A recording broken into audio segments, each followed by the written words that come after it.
Well, the millennial generation is the fattest in American history. And here to discuss is one of my favorite people and a true student of all things millennial and nutritious. She and I debate this subject all the time because we live together, but since she knows everything, I thought I'd have her join me in studio to share with all of you. Welcome to Smart Life, a little millennial Lyda Loudon. Thanks for being with me today on Smart Life. Thank you for having me, Molly. Now, I know that you have been studying this issue because it really does bother you that your generation is in so much danger in so many ways. You see the dangers coming at them culturally. You see the dangers coming at them in the whole instant gratification thing going on, in the endless hours spent on video games as opposed to anything sort of physical in terms of recreation. And this trend of being the fattest generation ever in American history, maybe in the world, doesn't particularly appeal to you, and you wanted to do something about it. So you started studying it. Tell us a little bit about that journey. I guess it started with a book my friend gave me a few years ago. You might know him, his name's Jason. And that originally sparked my interest in nutrition, mainly because I've spent my whole life in politics fighting lies, because lies are all over in politics, and my favorite thing in the world is bringing justice and truth to light where there have been widely dangerous misconceptions that are negatively affecting a lot of people. And when I started reading about health and studying health, I found that if there aren't enough lies in politics, there are even more lies in the health industry. Yeah. Americans believe all kinds of extremely damaging health lies. As I'm sure I've told you. I tell you probably every day something different that I found out. Yeah, and what I love so much about your study of all this is you get your idea in your head and you're going with it, and then sometimes and I'll just kind of be like nodding, and then sometimes about 6 months later, like today, you say, you know, you happen to have been right about something like that. And I think it takes a big person to ever admit that. And I love that you're a perpetual student, that you're a critical thinker in search of truth.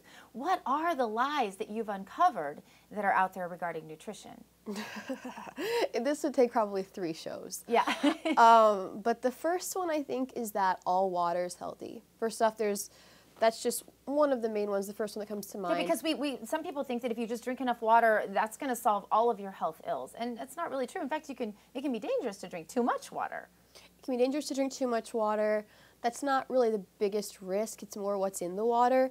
In a recent study conducted in, I think, all 50 states, except for a couple of small areas that wouldn't let us test their water, people found 300 non-water substances in our water supplies, as in what we're actually drinking. Now, this is why we have to have the certain filters on our faucets at home, because you are so concerned about what's in the water. And your generation is drinking a lot more. I'm not talking about alcohol, that probably too, but I'm talking about, you know, if you go to the trendy restaurants where the millennials hang out, they have 50,000 different teas. And what's up with that trend of just drinking? Because can't you consume a lot of accidental calories even in so-called healthy fruit drinks? You can. However, that's not really an issue that concerns me. A lot of diet websites will say, how do you really lose weight? And one of the suggestions they have is stop drinking your calories. Yeah. Personally, I think fruit juice has amazing healing effects.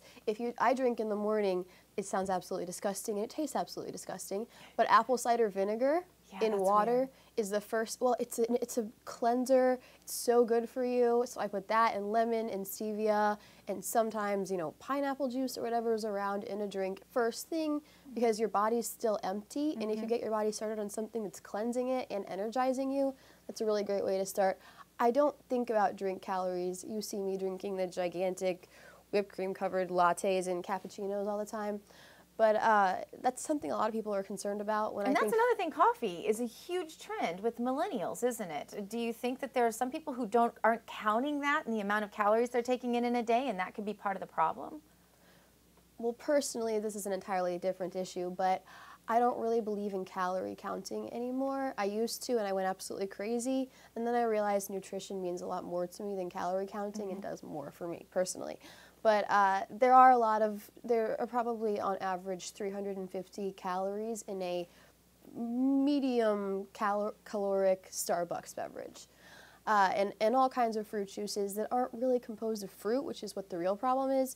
But if you're drinking actual fruit juice, it's going to do more good for you than harm, definitely. Don't you think this self-teaching, and I believe part of that is honestly because you're homeschooled, and I don't mean that in a braggadocious way, I just mean that I think homeschooled kids, if their parents don't sit and prescribe too much, I think that's a danger. But if parents really turn kids loose to learn on their own and to be independent learners and critical thinkers and to seek their own wisdom on things, they learn to do the research. And don't you think that so many in the millennial generation, they're drinking all these coffees, they're drinking all these supposed healthy juices, not to mention the energy drinks that have a lot of calories in a lot of cases. A lot of times the energy is derived from sugar. I agree with that. And they're not doing the research to find out that, you know, there's this is the caloric, fat, carb, protein breakdown in what they're consuming. They're just kind of disregarding that because really they maybe aren't sure how to do research, or they just don't have the diligence or tenacity to do it.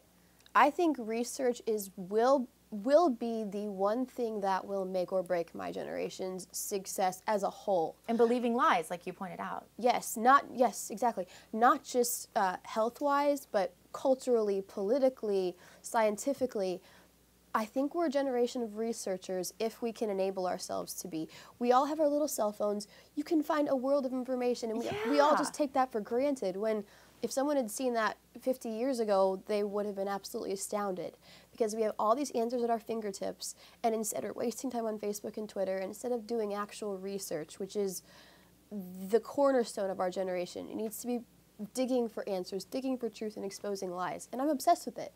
And I wish everyone could be, because it expands your horizons so much to not just take what you're told as absolute truth. You know, sometimes everyone's going to lie to you. There are so many lies in the world.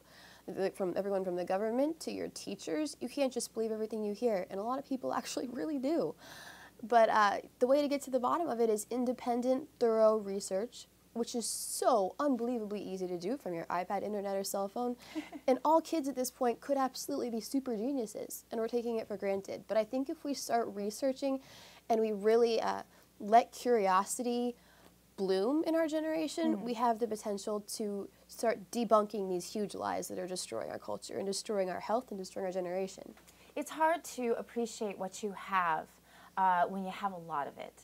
You know, we tend to value, commodity-wise, we tend to value what there isn't much of. This is a basic rule, supply and demand, as you know. Information is just, it abounds in our culture today. I used to have to go to a library and sit and page, first of all, research to find out where the book was that I needed, then go to that book in the library, look it up, often misfiled, and you have to start all over again. What's a book? Yeah, I know. But your generation, you're right, they have it at their fingertips, and instead of using that and their time for that, they're using it on things you said, like social media, which is an important part of our culture, I get that, but there are obsessions. They're using it on things like video games. We don't allow video games in our house except for one little research program, recess program that I think is on part of our school for the younger ones. But what do you attribute the greatest downfall of your generation to exactly? Lies. Lies. That's always what my mind goes back to. And that's why I think research is so important, because the only way to debunk the lies and find the truth is to dig for it yourself. But how can people your age know if they don't have parents that are, you know, submerging them in this bizarre political world that you've unfortunately, for better or worse, been submerged in most of your life, and so they don't have parents that think that critically. You know, they just go to work every day, come home and watch the football game on the weekends. How can kids know, like, this is a reliable source of truth and this isn't? How do you come to the deductions like you came to today? You said, I think I've decided that vegan is not the healthiest way to go. It's a big trend in your generation. How did you come to that conclusion? How did you rat out those lies? You only have a minute here. First off, I think veganism, some aspects of it are really great, others aren't, just like everything else. But the way to do what you said is research, research, research, research, because we're born with the one thing we need. But Lyda, still, how do you know the good research from the bad is my question specifically. More research. You have to find the answers, you have to dig for them. And I think looking at who's funding the studies, don't you think? Oh, and that's what their huge. possible ulterior motives might be, especially where you're considering taking a drug or having a surgery, something like that. What are the motives of the person who provided the research? Who pays their check, right? Exactly. Look at that vaccine, Gardasil, that's just the people who put on the studies that said it's totally safe are now coming out and saying, I can't sleep at night because little girls are dying because of research that I lied about. So you have to research. It's literally vital to our life at this point because there are so many lies in the world. Yeah, and the vaccine issue is another huge one. I think Huge. wherever there's massive amounts of money, you have to take an extra skeptical look at whatever they're putting out there as truth. And then you have to understand, too, that a lot of people innocently believe lies. They really do believe that the food pyramid works, even though we've proven for, I don't know, 30 years now that it doesn't. So you have to think about those things, too, don't you?